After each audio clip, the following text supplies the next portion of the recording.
on, guys? We're here right after witnessing a stellar opening performance from Mizzou football from top to bottom, and I mean that in the most specific way possible, top to bottom. Literally everybody got a chance to contribute today in a 51-0 season opening victory over Murray State in what was the 6th largest home opener crowd for the football program.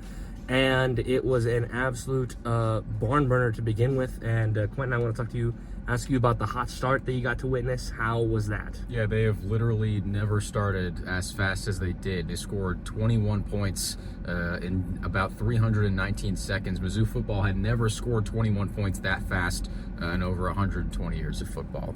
It started with a couple of quick touchdowns. Mizzou started with great field position each time. Then Toriano Pride housed a pick.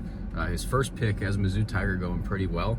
And that really set the tone for the rest of the game. Corey Flagg said that the pick six specifically set the tone for the defense that we're going to talk about very shortly. Had a phenomenal game. But at least offensively, they did slow up a little bit after the first quarter, but it's tough to maintain a 28-point pace per quarter through 4 quarters. But the hot start gave them enough of a cushion to where they could slow down, they could stagnate a little bit in the second quarter and beyond. But I was really impressed with how hot Mizzou came out of the gates, especially because over the past few years that hasn't really happened, even against the early season FCS opponents. So I think it was really great for them to start as fast as they did. And Adeen, I want to ask you about the offense specifically. Contributed well over 40 points. Brady Cook looked okay other than a few deep shots you might talk about here, but the running game specifically was really nice with Marcus Carroll and Nate Noel leading the way. So I want you to talk about that.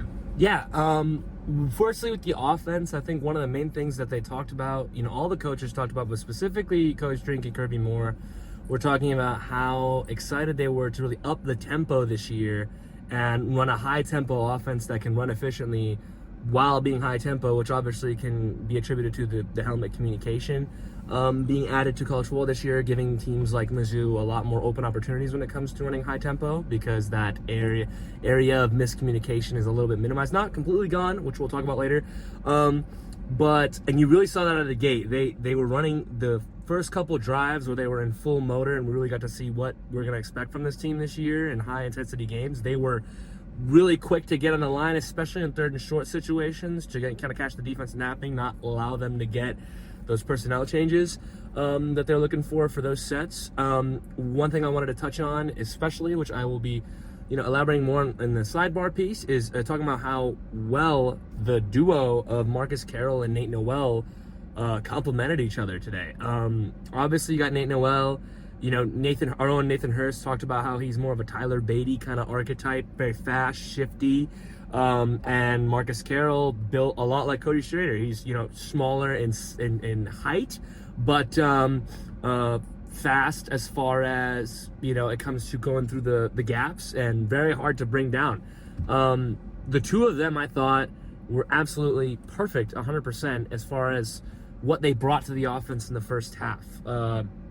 Both of them were really good in the pass catching game, which I thought was awesome, because that was kind of something that's been absent from our offense last year. I think Schrader was just ground and pound, really not kind of overlooked in the pass catching game, although we got to see him do very well in that aspect later on in the season, especially. But wide receivers looked pretty good. Brady Cook, good game distributing the football. You can tell his arm has gotten a lot stronger, and he showed it tonight. Lots of overthrows and deep throws. You can chalk that up to strength, adrenaline, as Coach Drink said in actually our post-game presser here. But, if he gets that touch, he's got a lot more range this year. A lot more possibilities in the offense, which is always great to hear. Quinn, I wanted to ask you about Coach Batoon's unit, because they actually, fun fact, posted the first lower than 100 yards allowed game that Mizzou has had since 2019. So, wanted to ask you about that. What do you think about the defensive unit today? Yeah, second shutout ever under Eli Drinkwitz, and as I said a little bit earlier, a lot of that had to do with the defense. They looked fast. Corey Flagg said after the game that the entire unit from the starters to the backups was locked in all game long. And Adeen actually mentioned this very early on, but the tackling tonight, I think we both thought was really exceptional. They set edges really well. They maintained gap integrity, at least along the defensive line. Chris McClellan forcing a sack fumble that Joe Moore III recovered, which led to more Mizzou points as a result. But all three levels played extremely well. The linebackers, the starters and the backups played super duper well.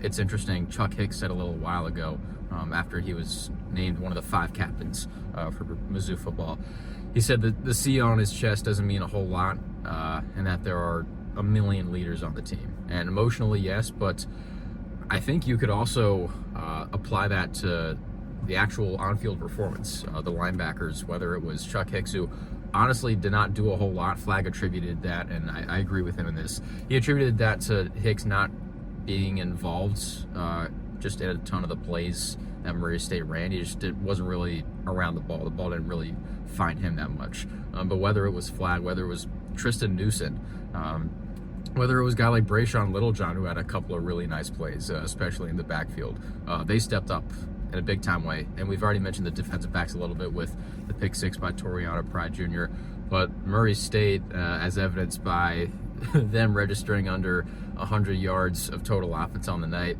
explosive plays were pretty much non-existent. And that can be attributed to all 3 levels doing exactly what they needed to do.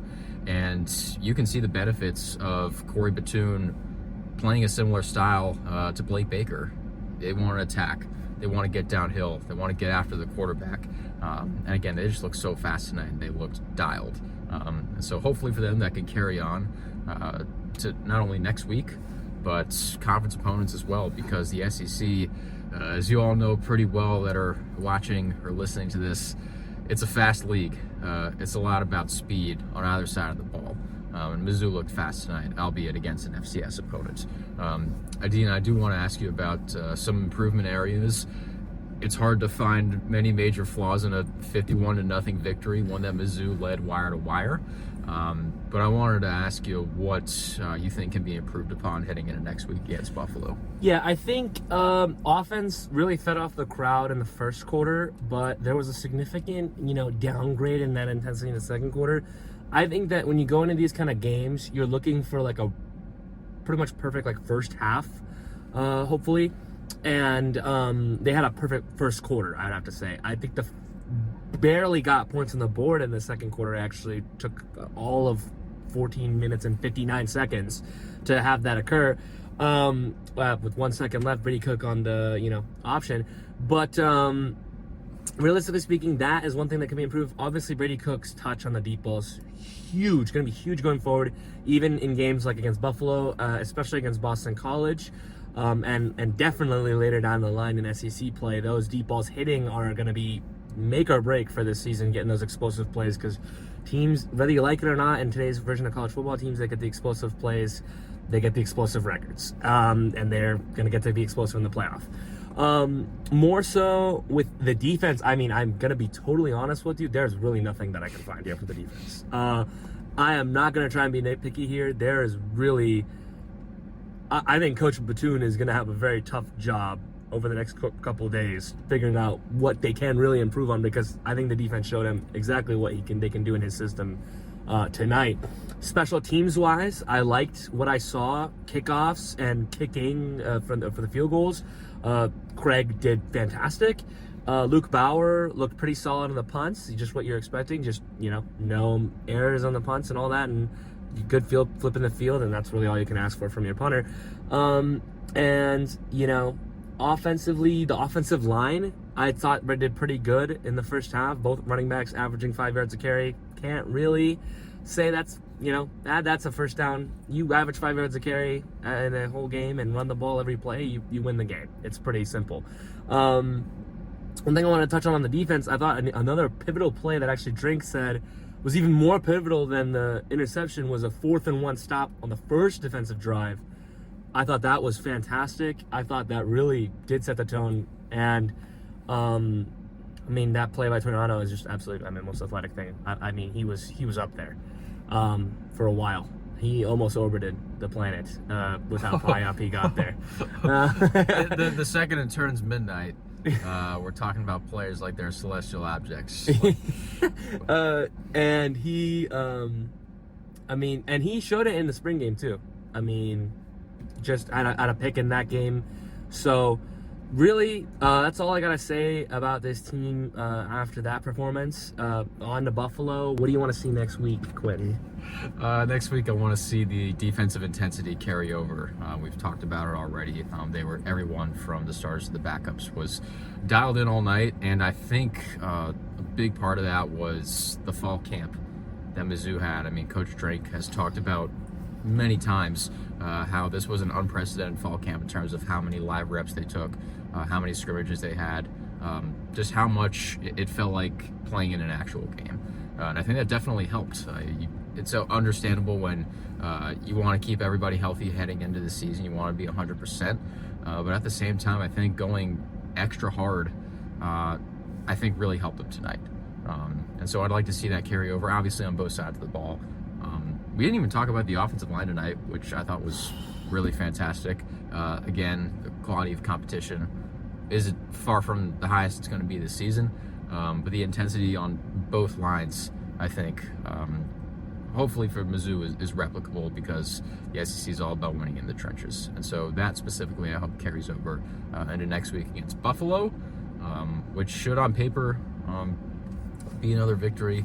But Eli Drinkwitz said in the post game that a couple of years ago, 2022, Mizzou wins big over Louisiana Tech 52-24 in the opener, and then goes to Manhattan and gets blown out against Kansas State. Yeah. Obviously, 2024 Buffalo and 2022 Kansas State are a little different, but the mentality should remain the same in that you don't want to pat yourself on the back too much.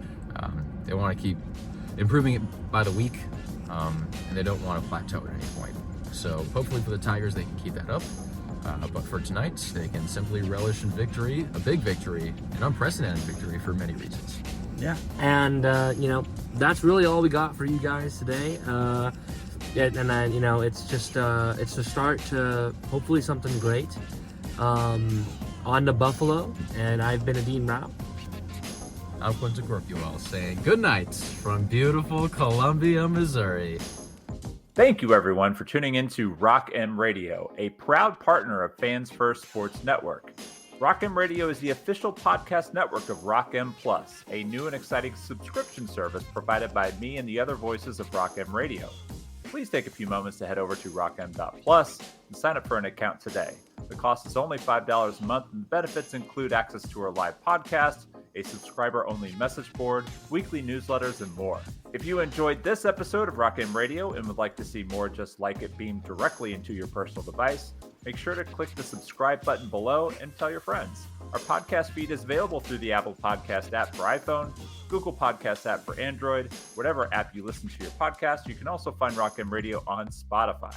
If you're looking for a podcast about your favorite team that is not the Missouri Tigers, Fan First Sports Network is your answer.